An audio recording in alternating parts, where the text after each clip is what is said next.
Kailangan pa din ni Tambi mamigay ng ayuda sa botante kahit wala ng kalaban para iboto pa din siya. Hindi na siya eh. Hindi, actually, ginagawa nga niya yun. Tinan mo, ganito style nila. Ang style nila, yung mga congressman, yung mga kongresista, ang style nila, di ba? Oh, ate, ako ang ibibigay ko sa inyo 777 na sinasabi ni Magalong. Yung pag sumama ka sa sortie niya, may 777 ka, 7 million akap, AX, tupad, mga ganun. O, so kung ilang beses kang sumama, i-multiply mo na lang. Kung 3 beses, 7 times 3. 777 times 3.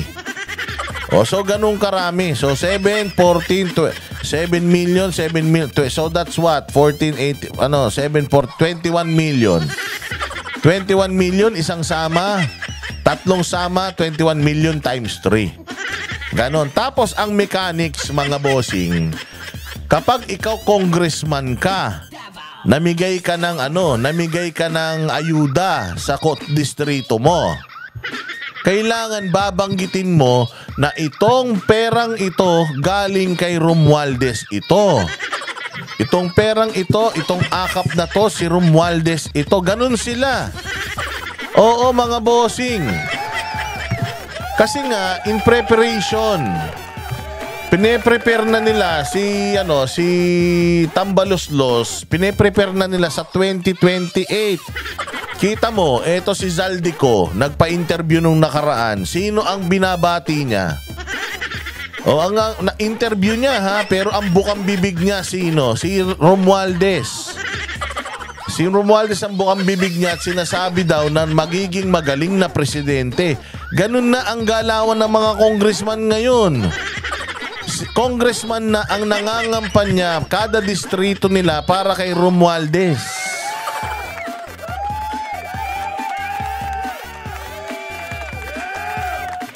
Oo, ito, may papakita ako sa inyong isang video. Ito may papakita ako sa inyong isang video, mga bossing. Putang ina. Mabibwisit kayo sa pagmumukha nito. Pero tingnan ninyo itong isang video na ito. Wait lang ha. Ito na lang, sample. 'Di ba sinabi ko sa inyo na yung mga congressman ang ginagawa nila, syempre dahil nga yung mga akap, AX, kanila yan eh. So mamimigay sila sa mga distrito nila ng mga ayuda. Bago sila mamigay sa mga distrito nila ng mga ayuda, may paandar sila na kaya tayo nandito ngayon kasi magbibigay tayo ng ayuda para matugunan ang mga pangangailangan nyo sa buhay.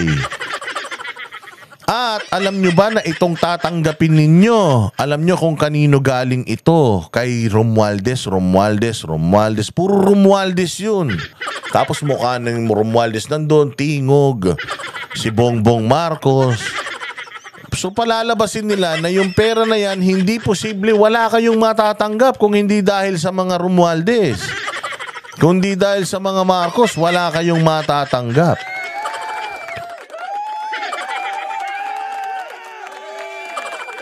Kung hindi dahil sa mga ganito, sa mga ganyan, walang ganito, walang ganun sila. Lahat, imaginein mo, ilang congressman yan, 300 na congressman yan. Tapos yung sabihin na natin sa 300 na congressman, mga 250 yung tarantado dyan. Sa 250 na mga makakatanggap ng mga ayuda na program na yan, bago nila ipamigay yan sa mga distrito nila, imagine mo, that's 250 districts in the Philippines. Buong Pilipinas yan. Bago mamigay ng ayuda, anong gagawin nila? I-announce muna nila na this is not possible. Hindi to posible kung hindi dahil sa talino, galing at pagmamahal sa inyo ni Romualdez. So talagang ikinakampanya na nila si Romualdez ngayon pa lang.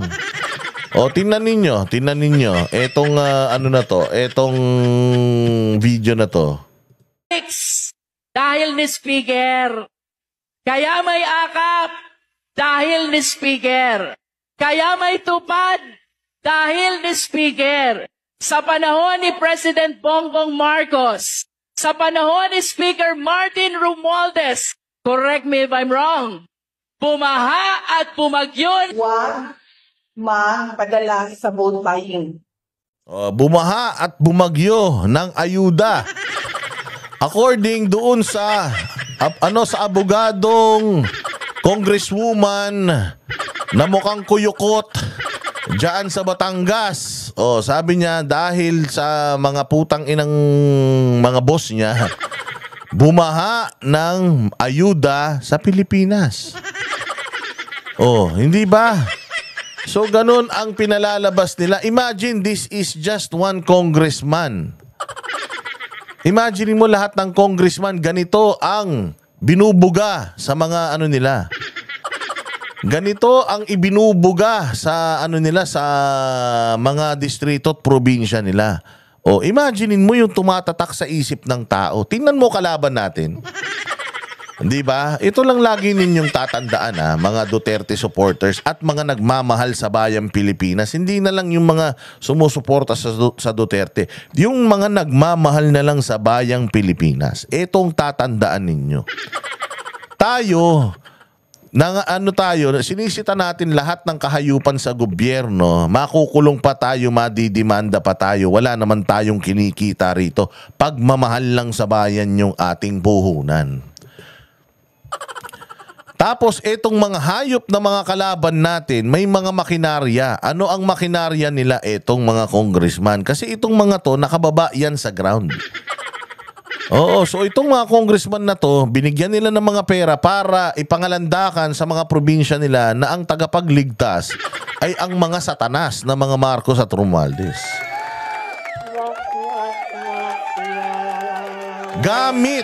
Imaginein mo gamit ang pera natin mismo, pinapangampanyan nila ngayon pa lang si Romualdez na maging presidente sa 2028. Pera natin na dapat naman na napupunta sa atin at sa mga programa ng pamahalaan para sa Pilipino. Pero iginigisa kayo sa sarili ninyong mantika, yung buwis na ibinabayad nyo, putang ina, ipinalalabas nila na perang galing sa bulsa nila na ibibigay sa inyo, pambili nyo ng pagkain sa loob lang ng ilang araw.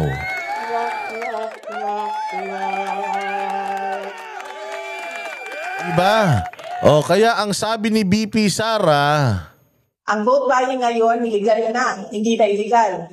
Akap, AX, MAIP, tupad, at kung ano-ano pang tinatawag na ayuda.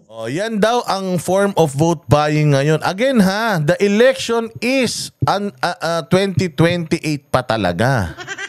Ang presidential elections. Pero ngayon pa lang bumibili na sila ng boto. Gamit yung mga pera ninyo. Gamit yung taxpayers' money. Every time that you accept yung mga pera na yan at tiniisip nyo na yung pera na yan ay galing sa mga kawatan na yan, nabibili na pati mga kaluluwa ninyo. Okay lang tumanggap, nandiyan na yan, tanggapin nyo.